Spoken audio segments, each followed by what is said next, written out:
What's up, everyone? My name is Denzel Mensah. I am a life, personal development, and relationship coach, ENFJ, and today we are going to be talking about how to know if an ENFJ finds you to be special. So let's get into it.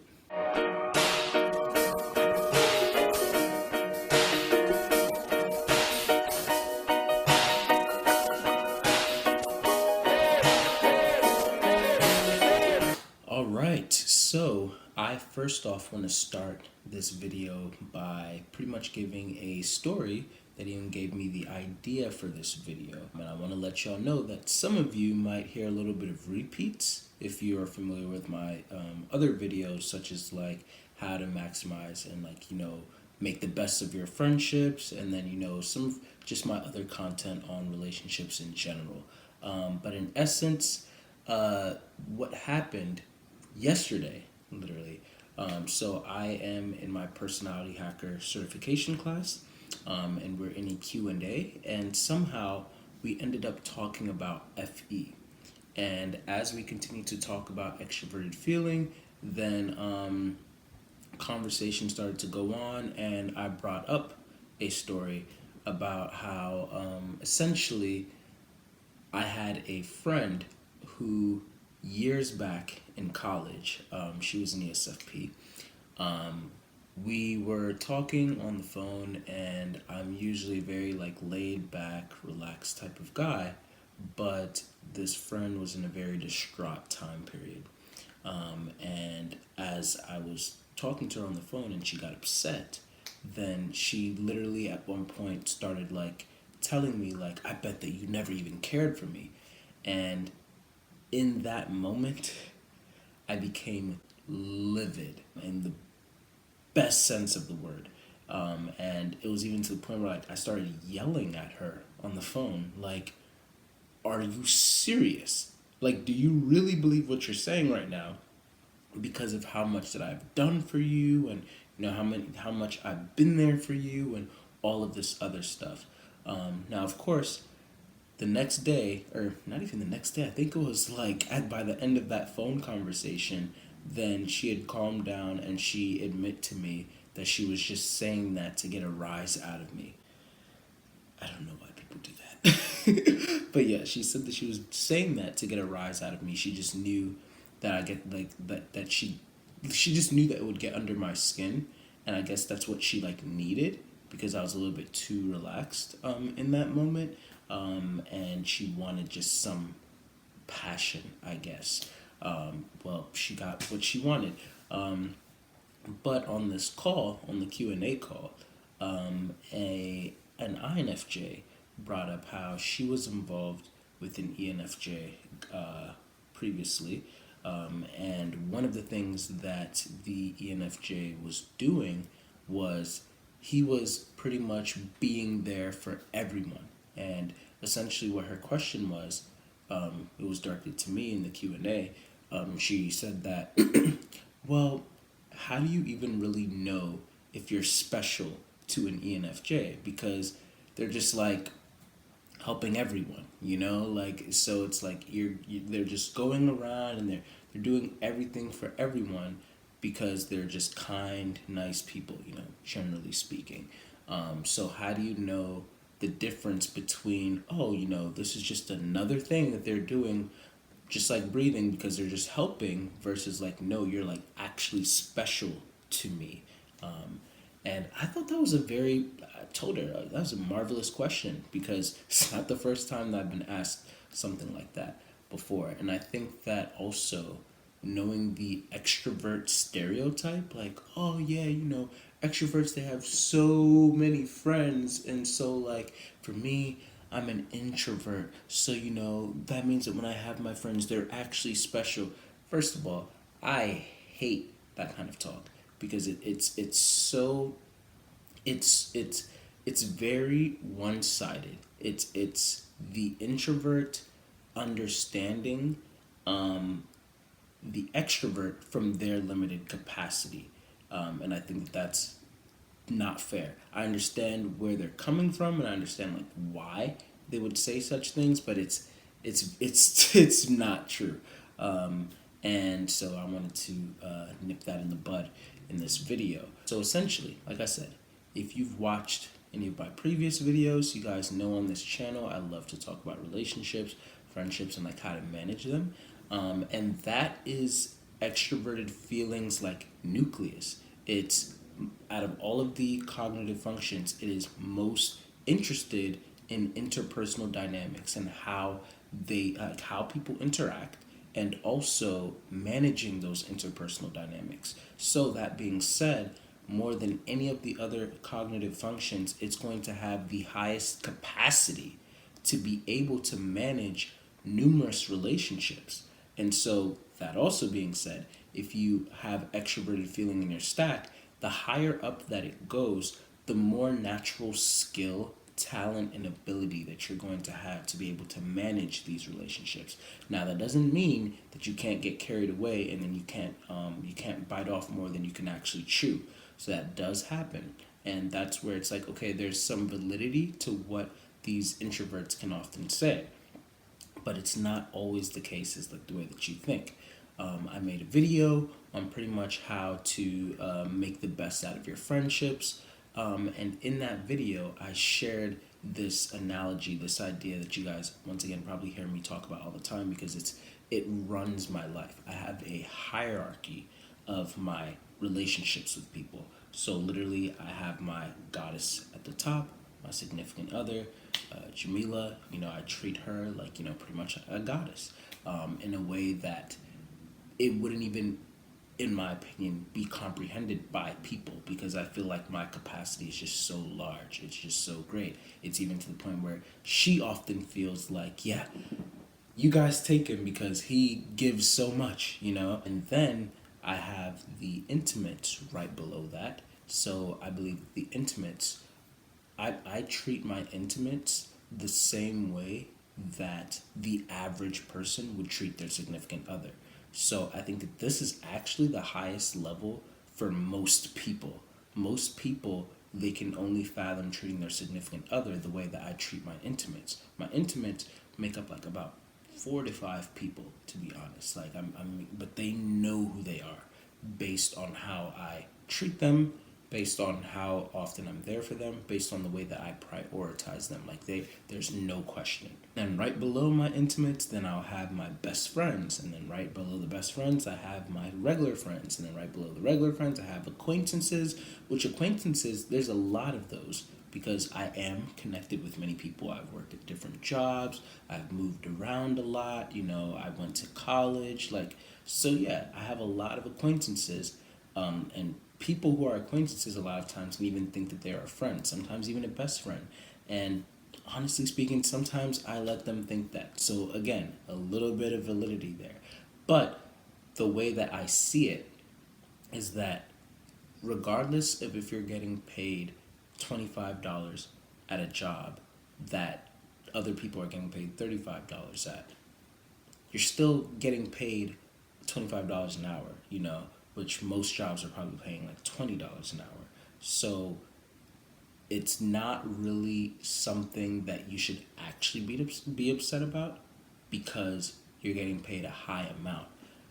If anything, such people would only be upset simply because they would like to be getting paid more. And the workload for being paid higher at this company, well, it requires more. Like, you can't, not anyone can handle being quote unquote an intimate of mine. Like, there is, a certain level of intensity and intimacy and stuff like that is involved with that. And I try to look out for, like, okay, what is best for that person?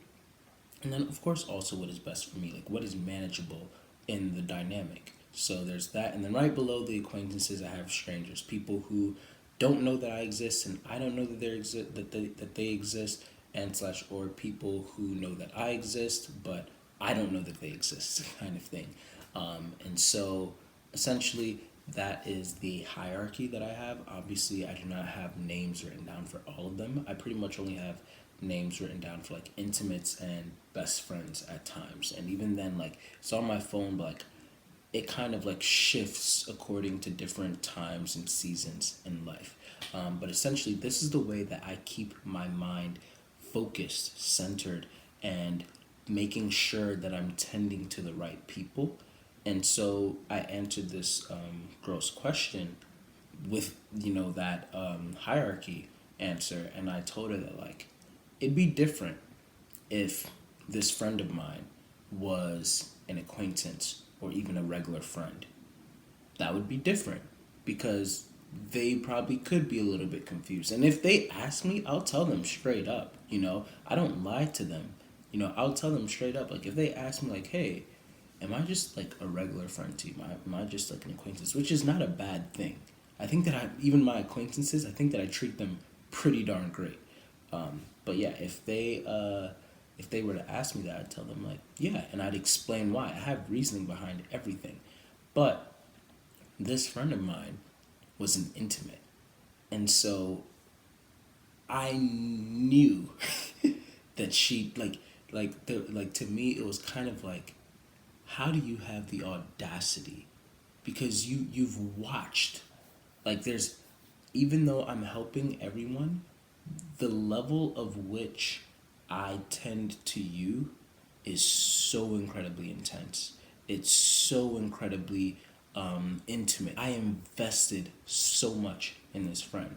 And we're still cool to this day, by the way. If anything, she's the one who's kind of like pulled apart, and that's for her own personal reasons. She's went through a few things in life and everything like that. Understandable.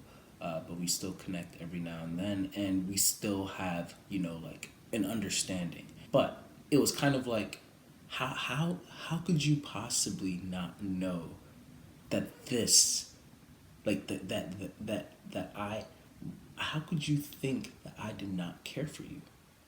That blows my mind, because I cared for you so intensely, so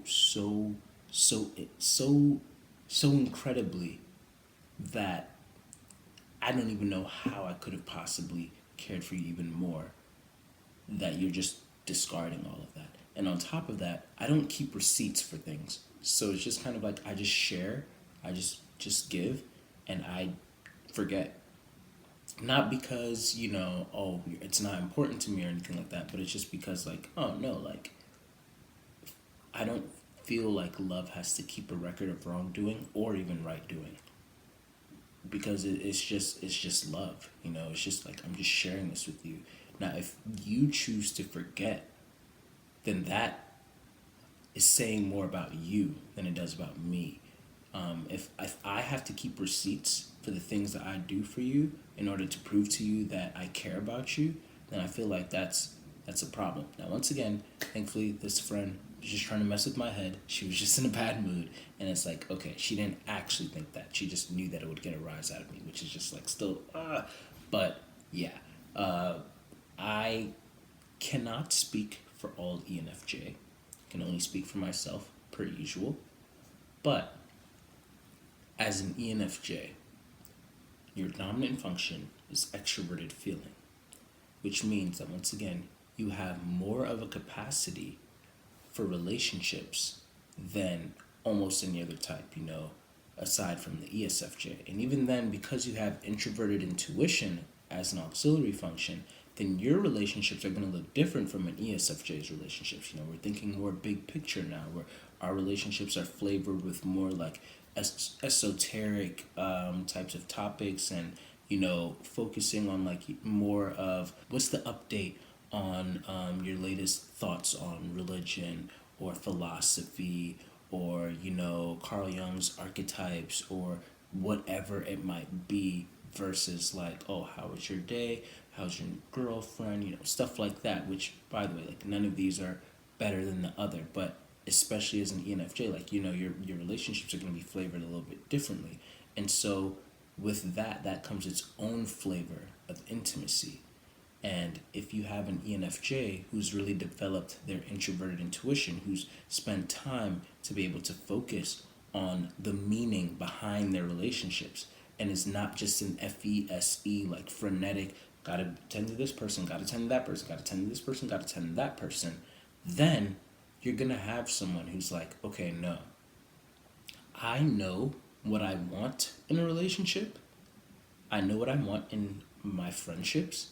And so, because I know what I want, I'm not going to waste time watering seeds that are not going to produce the fruit that I want in my garden. Because you see the longevity of it. You see the distance of it. So if an ENFJ chooses you, then it's because they've thought long and hard about the longevity of the friendship. It's not just, oh, we vibed right now, so now, like we're here. It's like I told a friend the other day, I'm not here for like one night stand, like platonic one night stands, pretty much. Like I've had enough of those in the past, and my foolish self, maybe like especially in the days when I didn't have my NI as flavored, I didn't see like, okay, this is how long term that relationship might be. So I'm thinking that, oh yeah, this could possibly be fostered to become, greater and everything like that. And then I end up finding out that like, oh, that person just pretty much had it like for that few days or that maybe couple of weeks, and then all of a sudden they got bored or whatever it might be. But when I approach a dynamic, I'm automatically asking, what type of fruit is this dynamic going to produce? Is this dynamic going to be worth watering? And how long term will this dynamic go if I continue to invest in it? I'm not looking for 100 pennies. 4 quarters will do for me. And so I think that the thing for an ENFJ, how do you know if you're special to them? If they are healthy, you will know. And don't judge them based off of your capacity, your ability, your criteria. There are people in the world who they pretty much think from their own perspective. It's like, oh, okay, well, if I had that much money, if I was that attractive, then of course I would be conceited. So there's no way that you can't be conceited. It's not how the world works. We are all different people. That's you, and you can keep it that way. But when it comes to me, when it comes to whoever that other person might be like, you have to think from their perspective. You have to think from their capacity, their ability. If you are only capable of managing like 3 to 4 friends, that's fine. But don't project your capabilities onto somebody else. Another ENFJ who was on that Q&A call actually had an analogy. She said that there are people who are like something along the lines of like, it's like Legos, and then she views herself as like the Lego motherboard, where it's like she can hold all of the Legos on her. Not everybody is a Lego motherboard, you know? I had another analogy that I used with Jamila like a few years ago. Like, I feel like some people, their heart is like a tent, where it's like, it can only hold like, a couple of people. And there's other people who like their heart is like a studio apartment. And there's other people who's like their heart, it just keeps on like expanding. I feel like I have a huge heart that's capable of hosting many different people. However, in this mansion, penthouse, castle, whatever it might be, only certain people are allowed to certain floors of this heart. Only certain people are allowed into certain doors of this heart. A lot of the other people, they're in the lobby, they're enjoying themselves. They're loving it. It's still like one of the best places they've ever been, but they don't even know that there's other areas that they're incapable of reaching.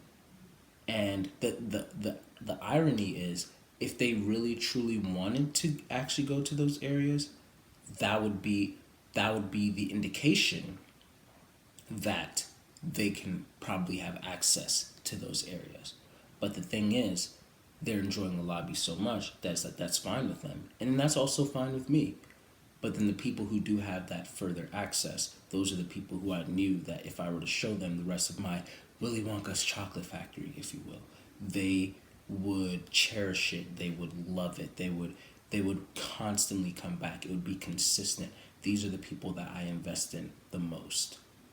and they know how special they are to me. I can show and express kindness. I can tend to so many other people. But these people, they know how special they are to me. There's an incredible intensity and intentionality that comes with the ENFJ. And I feel like if you're really truly special to them, you can know this because they're very attentive. Sure, they might have connections with many people, but if they're thinking in that hierarchy kind of way, if they're thinking of like, okay, I have a huge garden, but I know the primary plants that I want to tend to. There's a sunflower on my windowsill. That's my favorite out of all of my plants. And then right outside of my house, the first ring are the plants that I most need. They give me the most nourishment. They produce the most fruit, whatever it might be. And then right out there, if I still have water left and everything, then I go out and I water these other plants, stuff like that. But they know, these ENFJs will know their priorities. So don't limit them to your abilities. I think that's one of the biggest things there. And then the last thing that I'll say is that Joel Markwitt had brought up a comment on pretty much the idea of how it seems like a lot of times when an FE user, the closer that they get to you, then the more that they seem to put you on hold so that they can go and tend to other people, to other matters. And then it feels like, if you're not, the FE user, it feels like they just give you what's left versus, giving everybody else everything else. But in actuality, he had the epiphany that it's kind of like the opposite. It's like, if I'm close to you, yeah, like there are times where it's like, I'm with Jamila, for example, my wife, and something comes up, like a quick fire comes up. My thing is, when I'm with you, I want to make sure that my mind is not even concerned about any of the small fires that I have to put out. So if that means that I have to put whatever we have on hold real quick so that I can make sure that I tend to all the small fires real quick, that I can just extinguish very quickly, very rapidly before I come back to you, that's a sign of you being special to me, because that means that I want my full attention and my full focus to be on you. I don't want to be thinking about the fires. And there are times when also I feel like an ENFJ gets to a point where they learn and they realize like, hey, it's not always my fire to extinguish. They learn to say no. They learn to realize that even though I can do it, doesn't mean I should always do it. And that's again coming into that introverted intuition mixed with the extroverted feelings, like knowing which fires to actually extinguish. Where should you put your energy? That's the biggest thing there. Energy management is huge for an ENFJ. And when you learn how to focus that energy management, and when you notice an ENFJ focusing that energy management, it goes far. So, that is what I have for y'all today. I would love to know, like I said, I can only speak for myself and what I've observed from other ENFJs, but I would love to hear from other people what they've observed from ENFJs in their own life. Please also make sure that they're actually an ENFJ, like the best that you can. And then also, if you're an ENFJ yourself, like what are some tips that you've found for yourself, or like anything that I might have missed in this video. I just wanted to open up the discussion and give you guys some ideas. But yeah, if you haven't seen my video on the friendships and everything, like make sure to check that out. And I think that's everything. Hit me up if you want coaching, denzelmensah.com. If you want to get profiled, denzelmensah.com. The link will be in the description. Check out the socials, and Thank you for taking time to watch that video. If you watched it, whether it be on regular speed or 2x speed, I appreciate it. And if you don't mind hitting that like button for me, it really helps this humble channel out. Also, if you haven't already subscribed and you like the content that I make, then be sure to subscribe and hit that bell button. That way you'll be able to keep in touch with all the new posts that I make. And then also be sure to check out my playlist where you'll be able to find a lot of my older videos, because I think that a lot of those have some great quality content too. But anyway, thanks again for watching. Make sure to leave comments, questions, book me for coaching sessions at denzelmensah.com, and God bless.